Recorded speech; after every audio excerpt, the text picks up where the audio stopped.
삼부토건과 관련해서도 삼부 체크하고 그게 삼부토건의 주가와 연관된 어떤 사업들인 것 같은 게 신장식 의원이 금감원장 후보에게 질문을 잘 했고 내용도 잘 요약을 했던데 그중에 일부를 좀 보여주실까요? 불공정 시세조정 행위에 대해서 금융위원장은 금감원에 조사 명령 내리실 수 있습니다. 이제 판단하실 수 있으시겠습니까? 이 정도 됐는데도 아직도 판단 못 하시겠습니까? 주가 조작의 4가지 패턴과 정확하게 일치합니다. 반대 공시도 하지 않았어요. 한동훈 법무부 장관 사시 동기, 대학 동기가 아직도 판단 못 하시겠습니까? 조사 명령 하셔야 되는 거 아닙니까? 요거는 제가 좀 더 조사 명령 못 하시겠어요? 알아봐야 될 것 같은데요. 예. 금융은 신뢰라면서요. 신뢰를 저해하는 행위가 있었는데 소신 있게 여기에 대해서 조사 명령하겠다는 말씀도 못 하십니까? 대통령 눈치 보십니까? 네. 그 조사 명령을 조사 한번 해보라고 하겠다. 금감원장 되면 이 정도 말은 할 수 있는 거 아닌가 싶어요. 그렇죠. 이 상황 지금 자체가. 난 몰라요 전술이잖아요. 네. 난 바보예요 전술이잖아요. 지금 네. 제 머리로는 지금 이거를 분석을 못 하겠어요. 뭐 이런 거잖아요. 아니, 금감원장 후보자 하면 얼마나 똑똑한 사람이겠어요. 근데 네. 저분이 금융위원장 후보자가 네.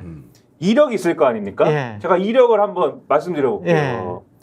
1993년에 37회 행시를 합격을 했습니다. 행시 합격했어요. 그리고 예. 뭐 쭉 관료 코스를 걸어와서 예. 기재부 자금시장과 과장, 아. 기재부 경제분석과 과장, 기재부 종합정책과장, 기재부 경제정책국장을 2021년부터 2022년까지 했습니다. 기재부에서 경제정책국장 하면은요. 최고 엘리트 코스 가는 겁니다. 그렇죠. 경제정책국장이랑 금정국장 두 개는 엘리트만 하는 거예요. 무조건 여기서 에이스만 하는 거예요.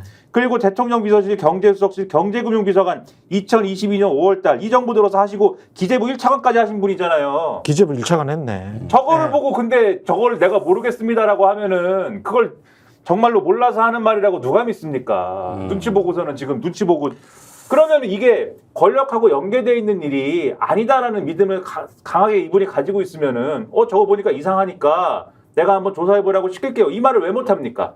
저거 보고 뭐가 느낌이 오니까 지금 그 말을 못하는 거 아니에요? 그러니까 오히려 역으로 의심이 되는 거죠.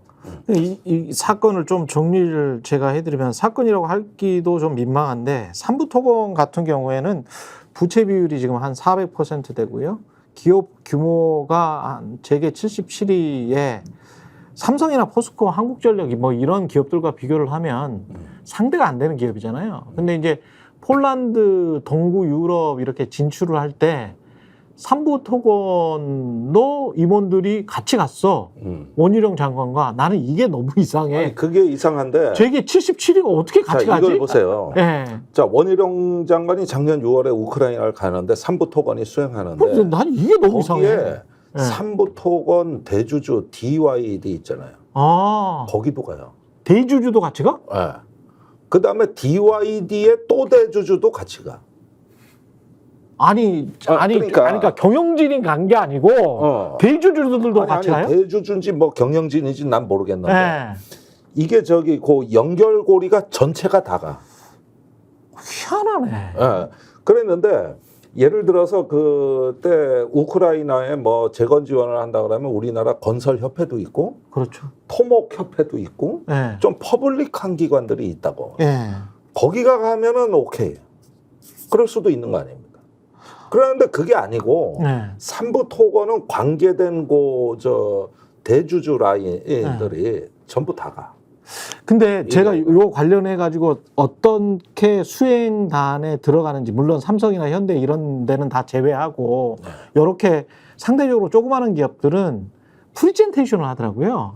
프리젠테이션을 해서 관련돼서 이제 대통령 순방이든 장관 순방이든 해가지고 가려면 우리가 이번에 사우디에 가는데 국빈 방문하는데 우리가 사우디와 어떤 연관 사업을 지금 합니다. 그렇죠. 우리가 앞으로 계획은 어떻습니다라고 해가지고 꼭 넣으면 그 사람들이 보고 얼마나 많이 오겠어요. 기업들에서 같이 가자. 사업계획 찾기 위해서.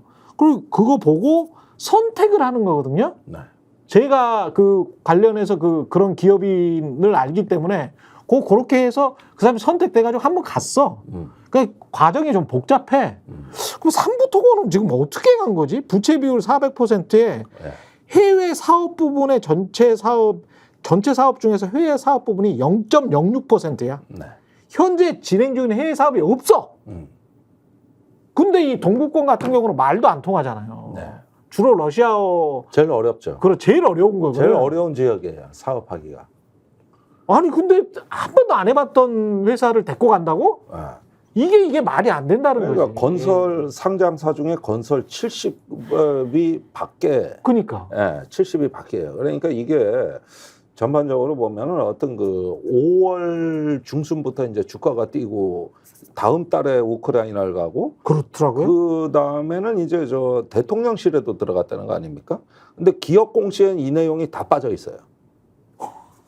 그러니까 삼부토건 스스로가 별 인정을 안 한 비즈니스예요. 그리고 올해 그 거품 다 꺼졌어. 그렇죠. 네. 그러니까 작년에 5월부터 7, 8월까지는 쇼였다는 얘기예요. 그러니까 이게 아까 지금 신장식 의원이 반대 공시도 없어서야 막 이렇게 이야기한 게 뭐냐면 그 최근에 주가 급등은 당 사업장에 뭐 앞으로의 해외 사업과 관련이 없음. 뭐 우리는 해외 사업을 우크라이나에서 진행할 계획이 없음.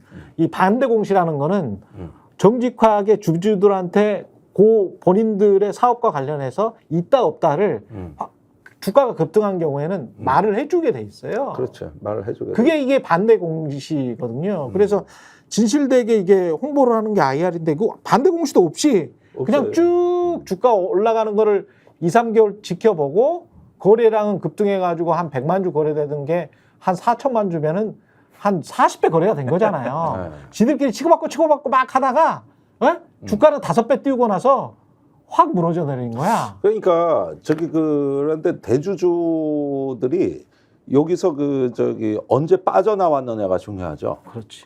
그러니까 그걸 7월로 본단 말입니다. 그렇죠. 지금 이종호 씨가 다 아는 내용들이에요. 그러면은 8월까지 다 뛰고 단물 다 빨아먹고 빠져나오면 늦는다고. 그렇지. 그렇죠. 그러면은 7월에 이걸 일정 정도 대주주가 매각을 했거나 네. 지분 조정을 했으면은 이건 이건 큰 건입니다. 이거. 어마어마하게 큰 건이죠. 큰 건이고 정확히 이건 계산된 거예요. 예. 그래서 8월에 이제 어느 정도 대통령이 이제 들어가면서 들어갈 때가 빠져나올 때죠. 그렇죠. 여기가 예. 이제 빠져나오는 때고, 예. 그 다음에 그 뒤에 다시 떨어진 주식값을 또 매입을 했다면, 예. 그럼 어떻게 되느냐면 돈은 왕창 벌고 예. 지분은 지키는 게 되는 거죠. 그렇죠. 그런데 이게 지금 이 사람들 그 인수한 기업도 보고 그러면은 자기 사업에 관심이 없는 것 같아요. 이게 뭐 건설을 원래 했던 기업도 아니에요. DYD가 원래 건설업 했던 데도 아니고 사실은 이렇게 해서 단물을 빼먹는 게 관심사지. 예. 무슨 사업을 해외를 개척하고 사고 팔고 하면서 돈 버는 게 직업인 분들이 아니, 운영하는 회사인 거죠. 사실은 그렇게 추정이 되는 거죠 지금. 아니 그런데 저 서울구치소가 있는 삼부토건 그 아들 이세가 했던 일이 뭡니까 지금까지? 경영을 했습니까? 그분도 사고 라임 팔고 사태 그거 사기 치신 분이에요. 예. 이분이. 주가 조작 때문에 이 사람도 그렇죠. 20년이나 선고받았어요. 이 사람이 20년. 이 기업에 대해 가지고 뭐 자기 비전이 있는 사람입니까? 예. 당장 라임으로 500억 땡겨 가지고 이렇게 편하게 돈 버는 방법이 있는데 왜 고생해서 뭔 기업을 경영해? 그런데 이 아들이 실소유주요 또. 그런데 웃기는 게 예. 감옥에 와 있는 사이에 아들 모르게 아버지가 또 그 주식을 처분해. 여기에 이종호 씨가 관련돼 있다고. 예. 그러니까 이게 뭐냐면은 이 부자 간에 또 전에 그 기업주하고 지금 기업주 간에 예. 이게 이종호 씨가 관여한 거 아니냐 이거예요. 그러니까 뒤에 작년에 주식 갖고 뭔가가 일이 벌어졌다면 올해는 그거 뒤처리하는 거에 또 관련돼 있단 말이에요 이게. 그러니까 이게 지금 뭐 합리적인 추론인데 이거 금감원이 이게 비정상적인 주식 상승이었고 그때 수상한 거래가 없느냐. 사실 이건 일주일이면 다 그러니까 어느 정도 다 나와요. 아이고 나머지는 이제 나중에 충분히. 이제 입증하기 위해서 하는 거지. 이건 뭔가 문제가 있다 없다. 예. 일주일이면 됩니다 그거. 왜냐하면 거래한 사람들이 다 드러나고 대형 거래한 사람들이 드러나기 때문에 그리고 사고 팔고 막 왔다 갔다 하는 사람들이 드러나잖아요. 그럼 패턴 나오고 그러면 바로 이제 불러가지고 그렇죠. 너 그때 왜 사고 팔았어 이렇게 많이 빨리. 그다음에 원희룡 네. 장관도 조사해야죠. 그치. 그때 왜 데리고 갔는지 무슨 기준인지. 무슨 기준으로 데려갔는지 나 이해를 못 하겠어. 그런 거 이거 조사해요. 뚫기가 쉽지가 않거든요. 음. 이거 뚫기가 쉽지 않습니다. 다른 기준이 있었다라고 생각하는 거 외에는 네. 사실 설명하기가 어렵죠. 그리고 다른 기준이라는 거는 아마도 그런 지금 쭉 말씀하신 무슨 경제적 효과라든가 재건 사업에서의 어떤 역할이라든가 이런 게 아닌 다른 기준일 것이다. 이게 4년간 단기 순이익이 연속 적자야. 4년간 단기 순이익이 연속 적자. 이런 기업을 데려간단 말이야. 요새 벤처기업도 이런 기업들 없어요. 이 정도로 허술한 기업들 없는데 그러면 이게 이제 핵심은 사실은 이 사람들이 주가 조작을 주로 하는 사람들이 자기들끼리 이제 삼부토건을 해먹었다라고 하면 작은 사건이지. 근데 최상병 수사 외압처럼 이종호가 혹시 김건희 쪽에 연락해가지고 뭐 한 거 아니야? 예? 수사 외압을 한 거 아니야? 요렇게 했다면 큰 사건인 거고 이것도 삼부토건도 이종호가 김건희한테 뭔가를 팁을 받거나 아니면 서로 간에 왔다 갔다 했거나 뭔가가 있어가지고 지금 삼부토건이 주가가 급등했다가 싹 이종호가 그때 도이치모터스에서는 돈을 많이 못 벌고 김건희 모래만 한 23억 벌어서 좀 미안한 마음에 뭔가를 해줬다면 만약에 그런 뭐 가정에서 이야기가 된다면 이건 어마어마한 대형 스캔들이죠. 저희가 얘기할 때 오셔가지고 라이브로 관전하시기 바랍니다. 반드시 주변 사람들 데리고 오시기 바랍니다. 구독, 좋아요, 알림 설정 해주시기 바랍니다. 좀 살려주십시오, 저 좀.